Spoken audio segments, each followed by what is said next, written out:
Сәлем достар, менің арнама қош келдіңіздер. Мен сіздерге бүгін Амронның компрессор небулайзерін көрсететін боламын.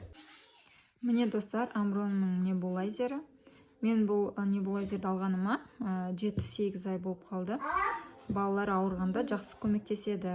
Мұрнынан су аққан кезде, жөтелген кезде қолданамыз. Міне бізде компрессордың өзі основной блок, онымен қоса бізде мына ауа өткізу сүзгіш жүреді, және резервуар, дәрі құятын, крышка небулайзердің крышкасы, және үлкендерге арналған маска, және балаларға арналған маска, мына мұрынға арналған. Міне қазір мен сіздерге қалай қолдану керектігін көрсетемін. Ең бірінші мына сүзгіні мына жерге саламыз. Қазір дәрі саламыз. Дәрі салды көрсетемін. Ингаляцияға біз дәрігердің нұсқаулығы бойынша мен 2 жастағы балама жазып берген болатын.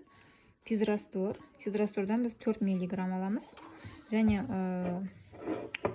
Берудуал деген бізге, бірақ біз Амброн алдық.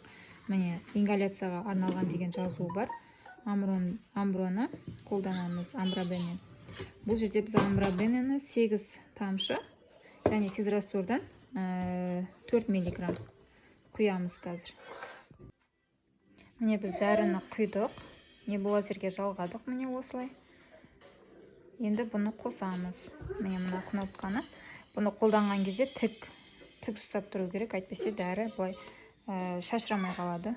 Қазір көрсетемін қалай қосатын. Мына жерде міне мынандай кнопка бар.